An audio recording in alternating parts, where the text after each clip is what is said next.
ఏ అంత అయిపోయింది, అంత ఖాళీ అవుతుంది, ఇంకెక్కడిది అని అంటుర్రు కొంతమంది. 25 మంది ఎమ్మెల్యేలు రెడీగా ఉన్నారు, ఉన్న కాడికి మొత్తం ఊడ్చిపారేస్తాం అని అంటుర్రు షేప్ పార్టీ వాళ్ళు. గిట్ల కార్ పార్టీ వాళ్ళ గురించి తీరొక్క తీర్ల మాట్లాడుతున్నారు లీడర్లు. అయితే 10 ఏళ్ళు ఏళ్ళ తెలంగాణలోనే కార్ పార్టీకి కష్టకాలం నడుస్తున్నదంటే ఇక ఏపీలో ఎవరు అడుగుతారు? పార్టీ ఆఫీస్ మూసుకోవాల్సిందే అని అనుకుంటుర్రు చాలా మంది.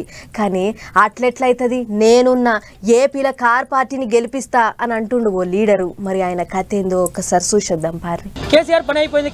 కేసీఆర్ పని తెలంగాణలో కాదు సార్, ఆంధ్రప్రదేశ్లో కూడా మొదలైంది. మేము ఆంధ్రాలోనే ఇవాళ బీఆర్ఎస్ పార్టీ బీపంప్స్ కావాలని చాలామంది అడుగుతున్నాం. తెలంగాణలో కన్నా మేము పోటీ చేస్తున్నాం, మాకు ఆంధ్రప్రదేశ్లో బీపంప్స్ ఇవ్వండి, మీరు మేము గెలిపించుకొని మళ్ళీ మీకు గిఫ్ట్ గా ఇస్తామని అన్న ముచ్చట్లు భలే ఉన్నాయిలే.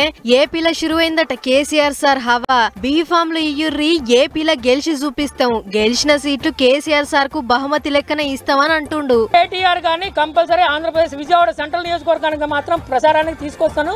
కేటీఆర్ గారు, తలసాని శ్రీనివాస్ యాదవ్ గారు గదన్నట్టు సంగతి. విజయవాడ సెంట్రల్ నియోజకవర్గం సీటుకు కార్ పార్టీ తరఫుకెళ్లి పోటీ చేస్తున్నాడట అన్న. ఇప్పటికైతే గులాబీ షెల్లబట్ట కప్పుకొని పోయి ఇండిపెండెంట్ అభ్యర్థిగా నామినేషన్ వేసిండట. రేపో మాపో కేసీఆర్ సార్ వద్దకు పోయి బీ ఫామ్ తెచ్చుకొని మళ్ళోసారి నామినేషన్ వేస్తాడట. ఏపీలో కేసీఆర్ సార్ హవా గట్టిగా నడుస్తుంది అన్నట్టు మాట్లాడుతున్నాడు గీ కొనిజేటి ఆదినారాయణ అనే అన్న.